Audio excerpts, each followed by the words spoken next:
Et salut les bichons, c'est Anthony pour Bichon TV. Aujourd'hui, je teste pour toi des outils biosourcés de chez Bizline. Allez, générique. Je teste quoi aujourd'hui? Des outils qui sont essentiellement destinés aux électriciens. Ça va être des pinces et autres couteaux multifonctions pour pouvoir bosser directement sur des câbles et des fils. Mais tu me diras, pourquoi faire? L'essentiel du métier des électriciens, ça va être dénuder, dégainer, découper, caler, couper, décaler.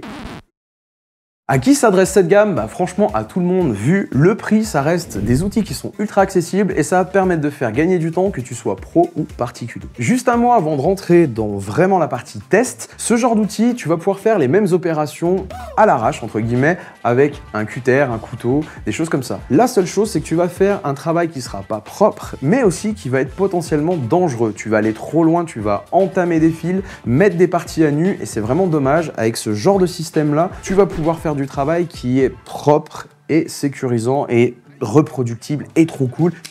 C'est la base. Bon, j'attaque cette vidéo en te parlant d'outils qui étaient biosourcés. Quelle est la différence? Regarde, là, on a deux modèles. Celui-ci, il est en plastique conventionnel et celui-ci, il est biosourcé. Ce qui change, c'est qu'ici, il y a 97% de matière naturelle. Fibres de canne, cire naturelle et huile végétale. Et en plus, pour la fabrication, c'est réalisé avec des énergies renouvelables type panneaux solaires. Donc celle-ci, elle est verte, mais il n'y a pas que la couleur, il y a aussi la conception et les matériaux. Du coup, aucune différence entre ces deux pinces-là, hormis la couleur bien sûr. Enfin si, il y a un truc qui m'a étonné, celle-ci elle est garantie à vie, alors que celle-ci non. Donc sur la version Eco, en plus, très durable. Ça, c'est le couteau dénude-câble. Bon, comme d'habitude, on va retrouver une molette pour pouvoir ajuster la hauteur de la lame, une partie avec un ressort qui va venir plaquer l'ensemble, et avec ça, on va pouvoir vraiment retirer les gaines de manière ultra simple.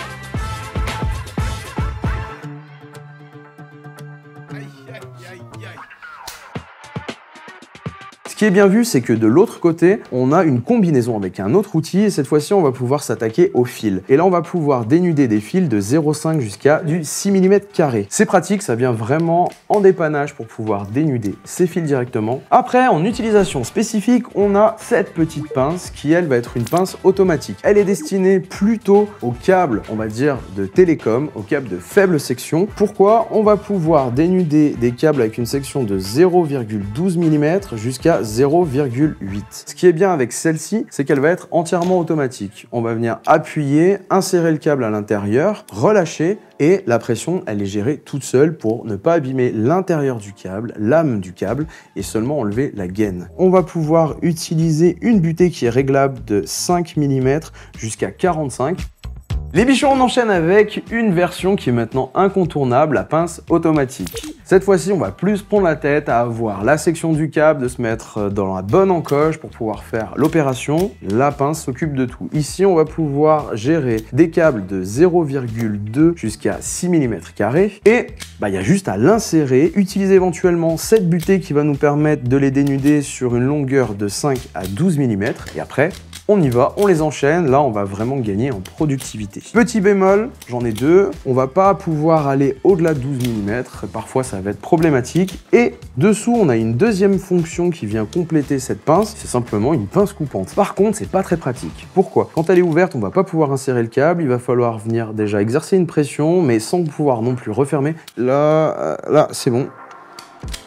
Bon, ça coupe, mais c'est pas ultra ergonomique. Ça mérite d'être là. Mais c'est chiant. On va finir par la version qui me parle le plus. Celle-ci, c'est un vrai couteau suisse. Pourquoi? On va pouvoir faire plein d'opérations. On va pouvoir déjà venir couper des câbles avec une section jusqu'à 6 mm. On a différentes empreintes ici dans les mâchoires qui viennent couper une grande et une toute petite si on va venir retailler des petits fils, typiquement du télécom. Sur l'avant, on va avoir une partie qui nous permet de venir dégainer des câbles d'un diamètre de 8 à 13 mm.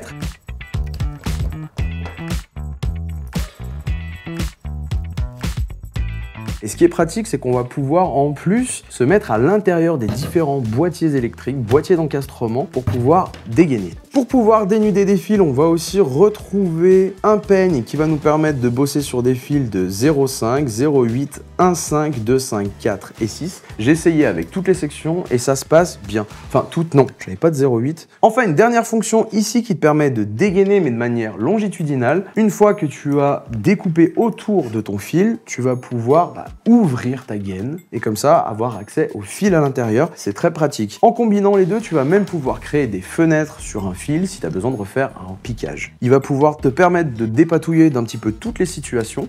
Par contre, si tu veux gagner en efficacité, tu vas aller chercher celle-ci avec ton petit réglage qui sera bien fait et tu vas pouvoir dégainer des kilomètres. Celle-ci, tu vas pouvoir faire tous tes dénudages ultra rapidement et tous de la même manière. Il y a zéro réglage hormis la taille de ce que tu viens dénuder. Et celle-ci, tu vas pouvoir bosser sur du câble de télécom. Bon, après, clairement, il faudrait que tu vois toi. Moi, je sais que ce que je cherche à chaque fois, c'est une pince automatique. C'est quand même le plus simple et tu as un taf qui est très régulier. Par contre, c'est la tenue dans le temps. Voir si les dents s'écartent pas après plusieurs utilisations. Donc, les bichons, si vous avez ces modèles-là, n'hésitez pas aussi à en parler et donner la durabilité de tout ça. J'ai encore faim. Et de toute façon, si tu veux avoir le récap des infos, il y a le bilan qui s'affiche directement à l'écran.